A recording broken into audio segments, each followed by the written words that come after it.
요즘 들어서 자주 특별하게 생각하는 주제가 저도 모르게 생각하게 되는 이 주제가 하나님을 경외하는 것, 이것입니다.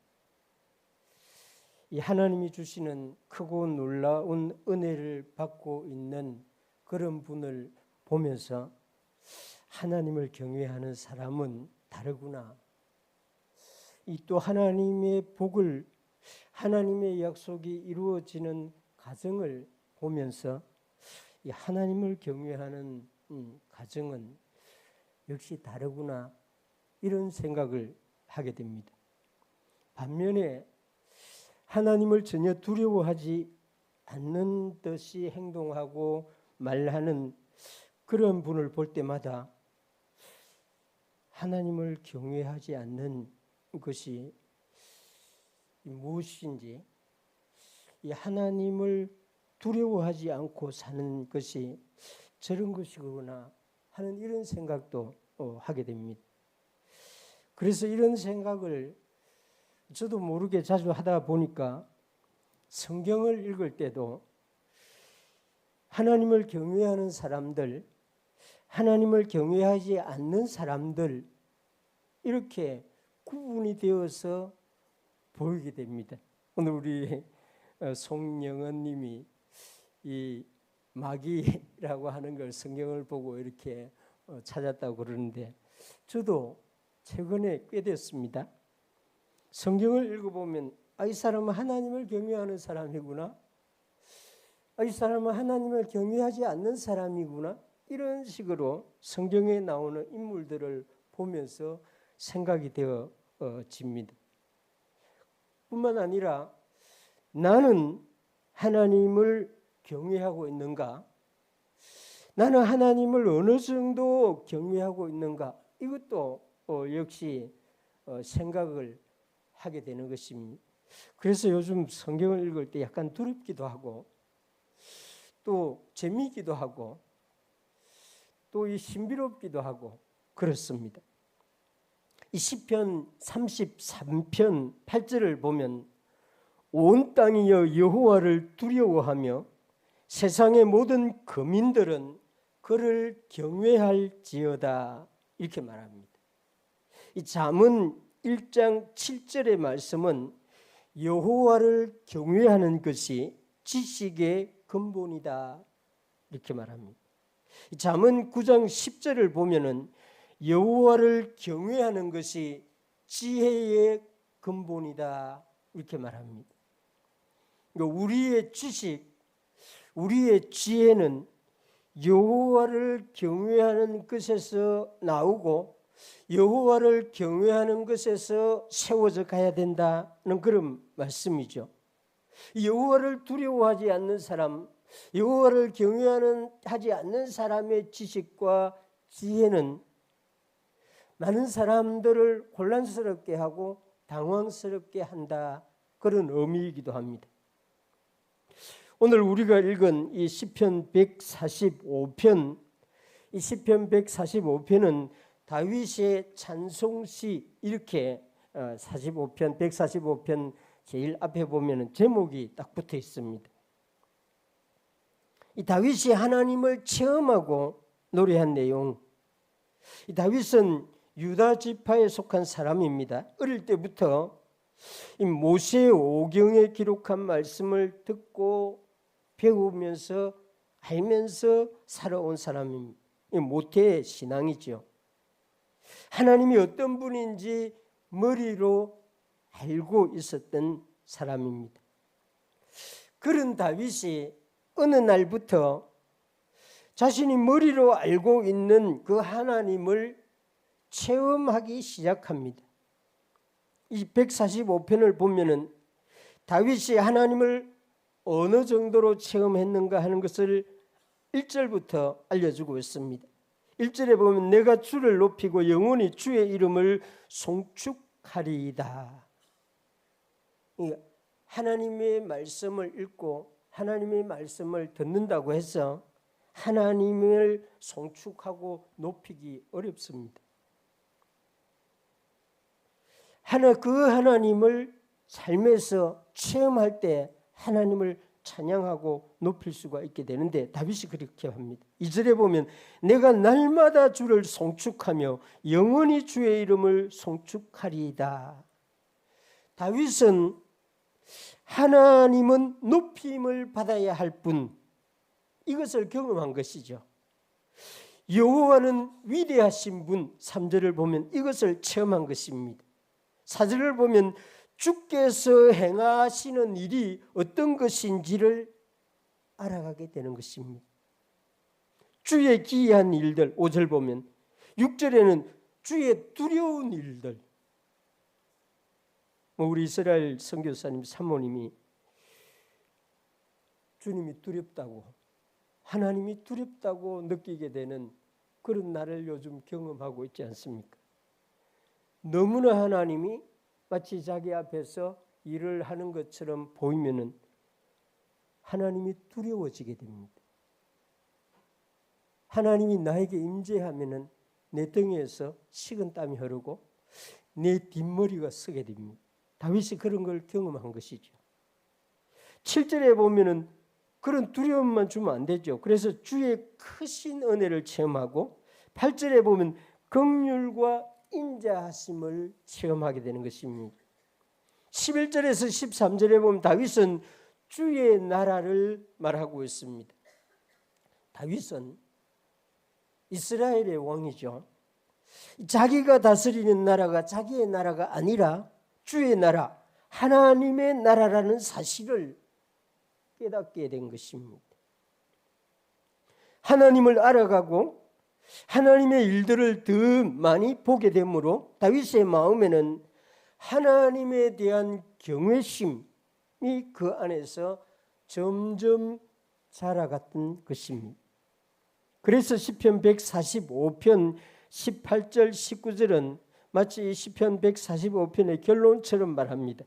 여호와께서는 자기에게 간구하는 모든 자, 곧 진실하게 간구하는 모든 자에게 가까이 하시는도다. 그는 자기를 경외하는 자들의 소원을 이루시며 또 그들의 부르짖음을 들으사 구원하시리로다. 하나님은 사람을 창조할 때에 경외심이라고 하는 이 경외심을 마음속에 심어 주었습니다. 하나님을 알게 되고 하나님을 알아갈수록 하나님을 경외하는 마음이 깊어지고 넓어지고 높아지는 것이 정상인데, 다윗이 바로 그것을 우리에게 보여주고 있습니다. 이 구약 성경에 다윗에 관한 사건들, 일들을 많이 기록하고 있는데, 다윗이 하나님을 경외하는 마음이 어느 정도인지를 가늠하게 하는 사건이 2번 반복해서 나옵니다. 하나님의 기름 부음 받은 사울에 대한 다윗의 태도가 바로 하나님을 경외하는 자의 자세인 것입니다. 다윗을 죽이려고 쫓아오는 사울 왕을 하나님이 죽일 수 있는 기회를 2번씩이나 줍니다. 다윗의 사람들은, 다윗의 신하들은 하나님이 지금 기회를 주셨다고 말했습니다. 누가 보아도 그 시간에 다윗은 다윗의 신하를 통해서나 사울 왕을 죽일 수 있습니다. 그리고 그 일은 정당한 일입니다. 그런데 다윗은 사울 왕은 하나님의 기름 부음을 받은 사람이다 이렇게 여기고, 자신이 그 왕을 죽여서는 안 된다고 생각한 것입니다. 하나님이 기회를 주셨다고 해도 모든 사람들이 사울을 죽여야 한다고 생각해도 다윗은 그럴 수 없다고 판단한 것입니다. 하나님이 세운 사람을 자신이 끌어내어서는 절대로 안 된다. 이런 마음은 하나님을 두려워하거나 하나님을 경외하지 않는 사람은 할 수 없는 생각입니다. 자신이 할 수 있는 영역과 하나님만이 해야 하는 영역을 분명하게 구분하고 살아가는 여러분 되시길 바랍니다. 우리는 하나님을 주권자라고 믿습니다. 다윗은 하나님의 주권을 자신이 사용하거나 이용하려고 하지 않습니다. 하나님의 영역은 하나님이 하시고 자신은 하나님의 종으로서 하나님이 시키는 일만 한다고 믿었던 것입니다. 다윗은 하나님을 두려워하고 경외하는 사람의 기도를 하나님이 들어주신다. 그렇습니다. 우리는 너무 자주 종종 우리의 영역이 아닌 영역을 침범할 때가 많이 있습니다. 그래서 판단하고 평가하고 안 된다 하고 막 이렇게 말합니다. 그 영역 앞에까지만 가야 되는데 선을 넘는 사람들이 너무 많이 있습니다. 이 사울 왕이 그랬습니다. 사울 왕은 선지자 사무엘의 말을 분명하게 듣고 기다려야 됩니다. 그런데 그 말씀을 순종하지 않고 자기가 제사를 드립니다. 제사 드리는 일 그거 좋죠. 하나님께 예배를 드리는 것이니까. 그런데 사무엘은 하나님의 종은 기다리라고 했습니다. 그러면은 그 선지자가 올 때까지 기다려야 되는데 기다리지 못하고 자기가 그 일을 해버립니다. 모든 사람은 아무도 의식하지 못합니다. 제사 드리는 자체가 좋으니까 하나님께 예배를 드려야 하는 그것이 중요하다고 생각했기 때문에. 그러나 그 영역은 사울 왕의 영역이 아니었습니다. 침범한 거죠. 사울 왕은 아말렉과의 전쟁에서 하나님이 아말렉의 모든 생명을 다 죽이라고 합니다. 참 끔찍하죠. 하나님께서 이런 말씀을 구약시대엔 종종 했습니다. 그런데 사울은 그 아말렉의 양 중에 소 중에 이 소들 중에 좋은 것, 아주 든든한 것은 살렸습니다. 목적은 그걸 가지고 하나님께 예배드리면 좋겠다 이렇게 생각한 거예요. 목적이 좋죠. 그런데 그건 하나님의 말씀 그 경계를 넘어간 것입니다. 하나님은 다 죽이려 했는데 자기 생각을 이렇게 죽이는 것보다 이걸 가지고 하나님께 드리면 좋겠다 이렇게 한 것입니다. 하나님을 두려워하는 마음이 사울에게는 없었습니다. 하나님을 경외하는 마음이 적었기 때문에 자신의 영역 밖으로 하나님의 주권을 침범하는 그런 일을 한 것입니다. 사울 왕은 하나님을 잘 알았습니다. 자신을 선택해 주시고 자신같이 약한 가문에서 선택해서 왕으로 세워주셨다는 것을 알았습니다. 그리고 사울 왕은 열심히 이스라엘을 건국하느라고 훌륭한 사람들, 힘 있는 사람들을 불러 모아서 그 사사시대 엉망인 나라를 잘 조직했습니다. 그러나 그의 마음에는 하나님을 경외하는 마음이 그만큼 들어있지 못했습니다. 그래서 하나님의 영역을 주권을 침범한 것입니다. 이 사울 왕처럼 하나님을 두려워하지 않고 경외심이 없었던 사람들이 성경에는 많이 나오는데 제가 몇 가지 여러분들도 잘 아는 사람, 이 아론의 두 아들, 아론이 아들이 넷이 있었던 것 같은데 첫째 아들, 둘째 아들 나답과 아비후가 하나님을 경외하는 마음이 없었습니다. 그래서 여호와께서 명령하지 아니한 다른 불을 담아서 그 성막 향로에 불을 분향하는 일을 했습니다. 하나님이 그 둘을 즉석에서 죽였습니다. 엘리 제사장의 두 아들이 그런 사람이었습니다. 엘리 두 아들도 그 혈통, 그때는 구약 시대에는 이 혈통을 따라서 제사장으로 세웠기 때문에 두 아들도 제사장이었습니다. 그런데 하나님을 알지 못하고 자기 마음대로 하나님의 집에서 죄를 범했습니다. 물론 그 두 아들도 전쟁터에서 죽었습니다. 놀라운 것은 사무엘의 두 아들도 그렇습니다. 사무엘이 어떤 사람입니까?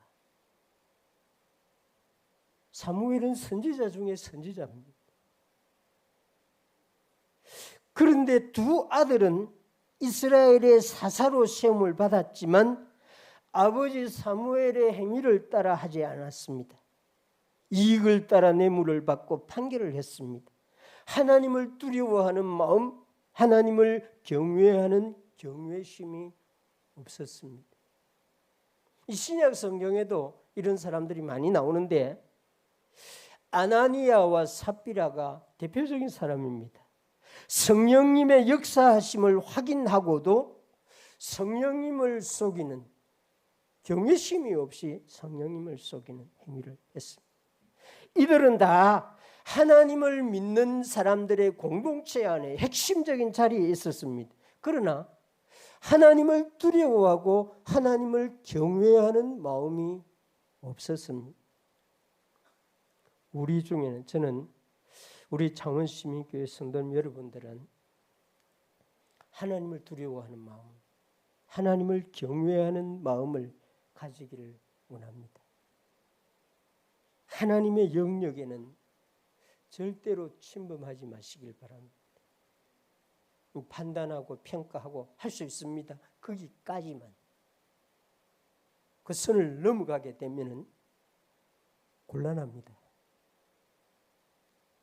여호와를 경외했던 사람들이 성경에 너무 많이 나오는데 대표적인 사람 세 사람만 제가 여러분들에게 함께 이 시간에 나누기를 원합니다. 이 여호와를 경외한 사람 중에 대표적인 사람이 욥입니다. 욥기 1장에 보면 우스 땅의 욥이라 불리는 사람이 있었는데 그 사람은 온전하고 정직하여 여호와를 경외하며 악에서 떠난 자들아. 사실은 그 온전하고 정직하고 악에서 떠난 자들아, 이 말씀은 뭐 없어도 상관없습니다. 여호와를 경외한 자들아, 이 말만 있어도 충분합니다. 하나님이 사탄에게 욥에 대해서 말하면서 욥은 여호와를 경외하는, 하나님을 경외하는 사람이라고 욥기 1장 8절에 2장 3절에 하나님이 사탄에게 욥을 이렇게, 욥 같은 사람 보았느냐? 그는 나를 경외하는 자다. 이렇게 하나님이 소개를 합니다. 아마 누가 여러분들을 하나님 앞에 기도할 때에, 중보 기도할 때 하나님, 그분은 하나님을 경외하는 사람이 아닙니까?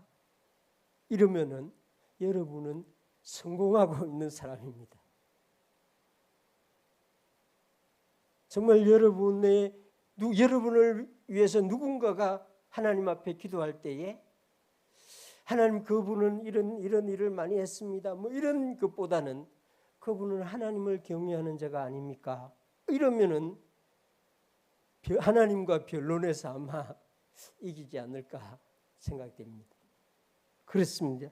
하나님이 욥을, 여호와를, 하나님을 경외하는 자다, 이렇게 말합니다.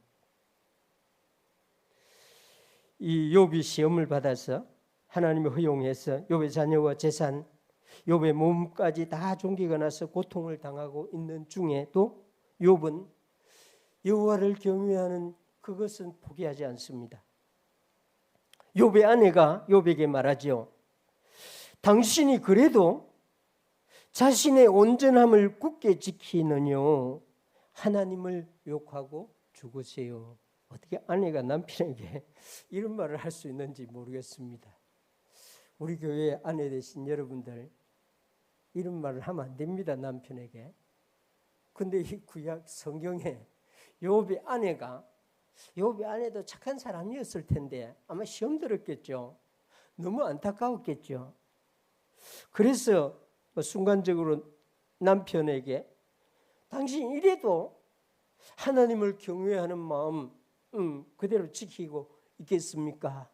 이런 말을 했던 것 같습니다. 이때 욥의 대답이 기가 막힙니다. 우리가 하나님께 복을 받았은즉 화도 받지 않겠느냐.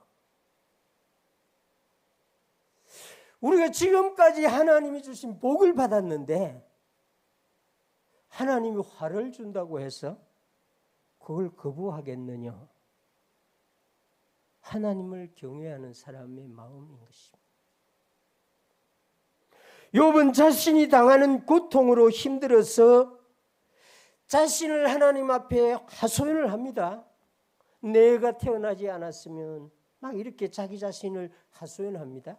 그럼에도 불구하고 하나님을 경외하는 마음은 내려놓지 않습니다. 창원시민교회 성도 여러분, 우리는 이 욥처럼 하나님을 경외하는 마음을 가지고 살아갈 수 있길 바랍니다.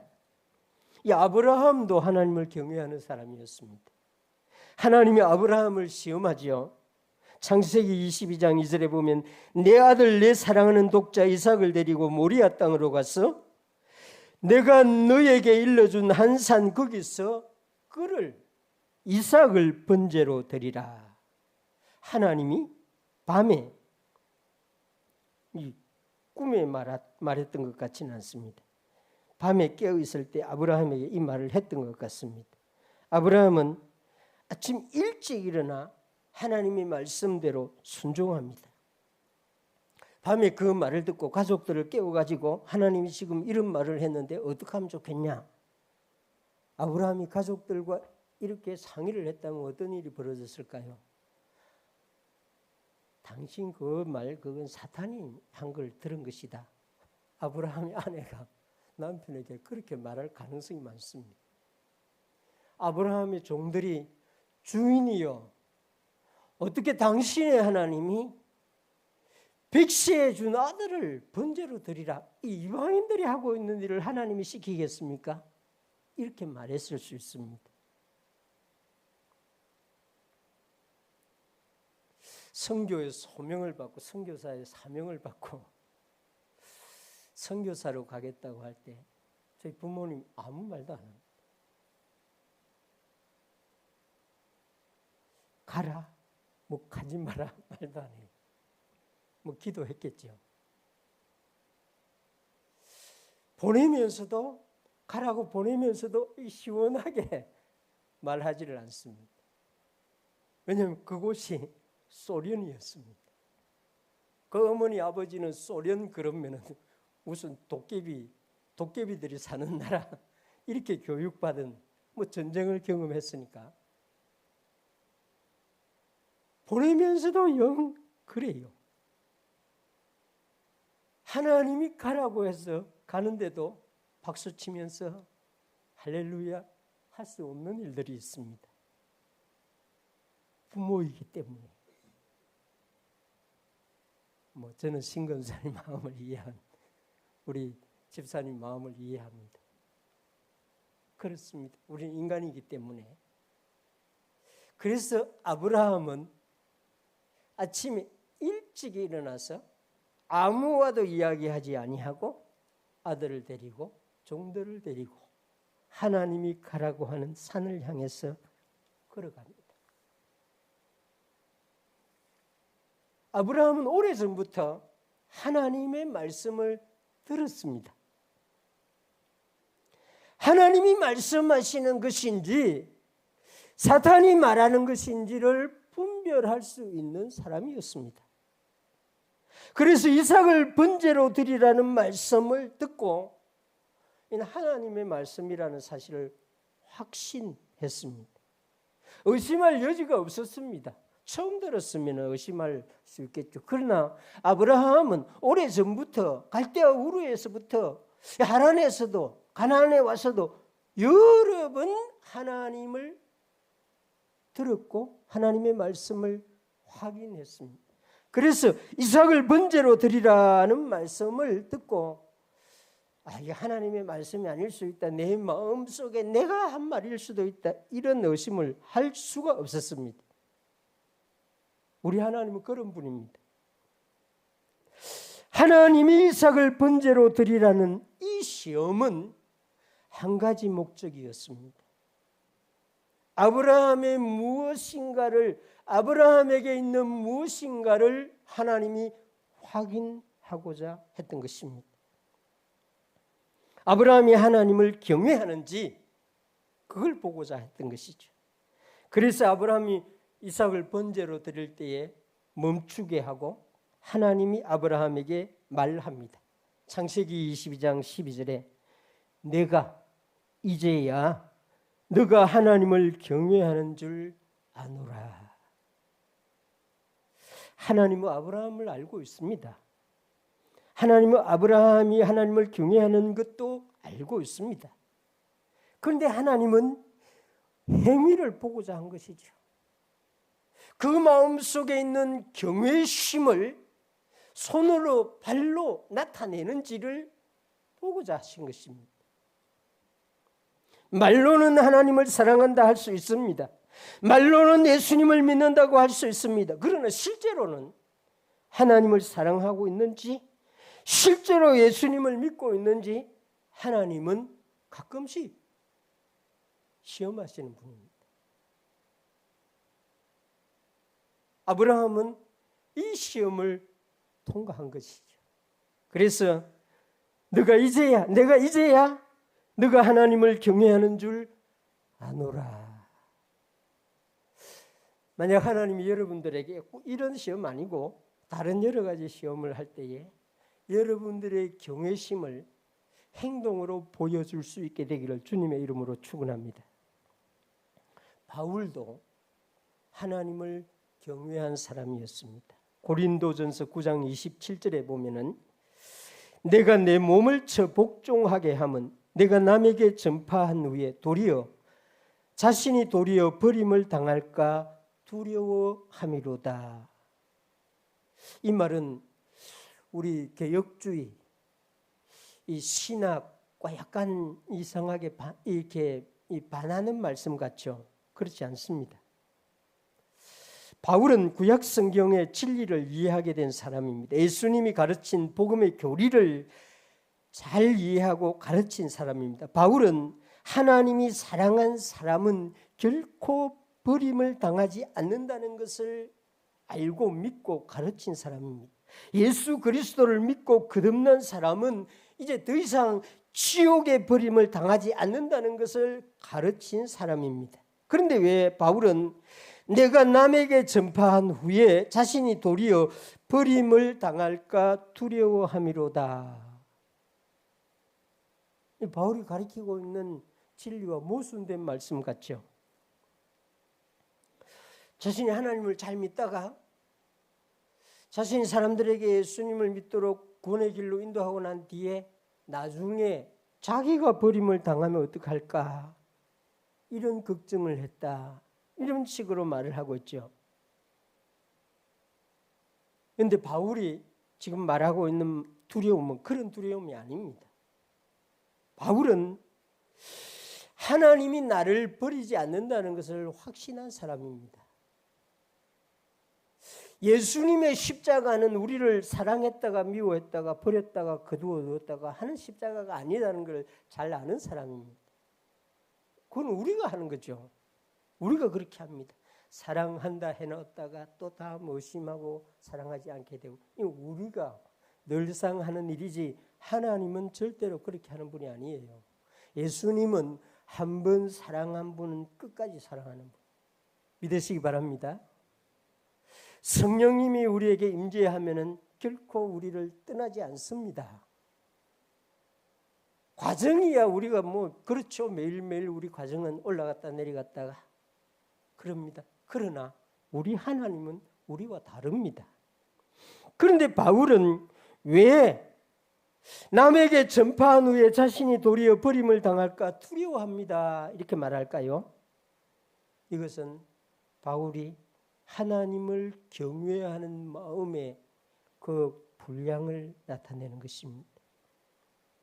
하나님을 경외하는 마음을 이런 식으로 표현하는 것입니다. 자신의 생활을 함부로 하지 아니하고 그리스도 예수님의 복음을 전하는 사람으로 합당하게 걸어가야 된다는 사실을 자기에게 각인시키고 있는, 그리고 고린도 교회에게 이것을 강조하고 있는 그런 말씀인 것입니다. 여호와를 두려워하는 사람, 여호와를 경외하는 사람이 되라고 하는 것을 역설하고 있는 그런 것입니다. 그렇습니다. 저와 여러분은 이런 사람들처럼 하나님이 우리를 사랑할 때 더 여호와를 높이고, 하나님이 우리에게 축복을 주실 때 더 여호와를 경외하고, 이런 마음이 생기는 그런 은혜의 길로 걸어갈 수 있길 바랍니다. 다윗은 이 시편 145편 19절에 이렇게 말합니다. 그는, 하나님은, 여호와는 자기를 경외하는 자의 소원을 이루시며 또 그들의, 하나님을 경외하는 자들의 부르짖음을 들으사 구원하시리로다. 하나님을 친히 체험하는, 체험이 전부는 아니지만은 이 하나님의 말씀 성경을 읽고 그 성경이 실제로 내 삶에서 이루어지는 것을 보는 사람, 그 사람이 하나님을 경외하게 되는 것입니다. 그 사람이 하나님을 높이게 되는 것입니다. 하나님을 가장 높이는 사람은 자신이 가장 낮은 데로 내려가는 사람입니다. 가장 깊은 골짜기에 선 사람이 예수 그리스도를 가장 높일 수 있는 사람입니다. 다윗이 지금 그렇습니다. 우리는 하나님을 잘 알지 못할 때는 우리의 필요한 것을 구할 수 있습니다. 어린아이가 요구하는 대부분의 것을 부모들은 들어줍니다. 배고프다 하는데 엄마가 우유를 주지 않는 엄마가 없죠. 아이가 한참 놀다가 와서 자기의 필요한 것을 달라고 하는데 그걸 거부하는 아버지가 없습니다. 이런 응답을 하나님이 주시는데, 이런 응답을 받으면서 계속 그런 식으로 하나님께 요구하면은 잘못된 것입니다. 하나님이 주실 때 성장하고 자라가고 그 마음속에 하나님이 살아계시구나, 하나님이 나와 함께 하시는구나, 하나님이 나를 사랑하는구나, 하나님이 내가 구하는 것을 들어주시는구나, 이런 마음이 경외의 심으로 마음 안에서 자라가야 하는 것입니다. 그럼 그때부터는 하나님이 주시는 축복으로 인해서 그 축복을 하나님을 높이는 데 사용할 수 있게 되는 것입니다. 경외심이 없이 받는 것은 자기를 위해서 소모하게 됩니다.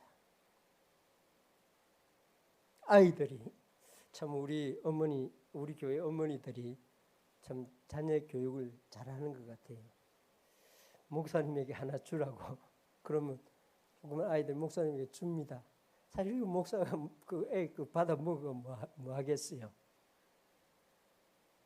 그 교육 정말 잘하는 교육이에요. 근데 대부분의 아이들의 본능은, 그 아이들에 있는 심령은 자기에 있는 것을 안 주려고 합니다. 그 아이들의 죄성을 가진 아이들의 본심이에요. 그걸 교육해서 자꾸만 주도록 훈련하는 것은 너무 좋은 일입니다. 하나님을 경외하게 되면은 하나님이 자기에게 주은 것을 자기를 위해서 소모하지 아니하고 다른 사람들을 위해서 섬기는 데 사용하게 되는 것입니다. 다윗이 바로 그런 삶을 살아가게 되고 욥도 아브라함도 바울도 그런 삶을 살아간 것입니다. 자기를 경외하는 자들을 하나님께서 소원을 들어주시면 하나님도 좋겠지요. 다른 사람에게 안 줘도 경외하는 자에게 주면은 그 사람이 다른 사람에게 주니까 결국 하나님의 목적은 이루어지게 되는 것입니다. 이 대한민국을 복되게 하나님이 하시면 이 교회들이 기도하고 경외하는 한국의 성도들이 기도하면 이 나라에 하나님이 복을 부어주시면은 이 대한민국의 백성들의 심성이 좋아가지고 가난한 나라에 나누어줍니다. 하나님의 목적이 이루어지는 거죠. 그렇습니다. 우리는 신앙생활을 오래 하고 하나님을 점점 더 알아가게 되면서 이 어린아이와 같은 모습은 버리고 하나님의 영광을 추구하는 나의 소원보다 하나님의 나라를 소원하는 그런 기도를 드릴 수 있어야 하는 것입니다. 다윗이 경외심을 가짐으로 하나님의 나라와 그 의를 구하게 되고 다윗의 왕국은 강성하게 되어갔습니다. 다윗의 아들 솔로몬이 인생을 실패합니다. 잠언에 보면은 정말 잠언의 말씀을 이 솔로몬이 경험한 것이다 하고 읽어보면은 다윗이 여자들로부터 얼마나 잘못된 걸음을 걸어왔는지를 잠언에 구구절절히 말하고 있습니다. 그런 솔로몬이 나중에 나이가 많아서 다시 하나님의 은혜를 받고 이 전도서의 결론으로 이렇게 말합니다. 하나님을 경외하고 그의 명령을 지킬지어다. 이것이 사람의 본분이니라. 할렐루야. 우리의 본분은 하나님을 경외하는 것이라는 것입니다. 뭐 다른 건 좀 잘해도 되고 좀 잘 못해도 됩니다. 뭐 하나님이 무슨 어떤 큰 업적을 세우라. 예수님이 제자들에게 로마 베드로 성당 같은 그런 성당을 지으라 말하지 않았습니다. 하나님을 경외하라. 여호와를 경외하라 했습니다. 창원시민교회 성도 여러분, 하나님을 높이는 여호와를 경외하는 우리 모두가 되기를 주님의 이름으로 축원합니다.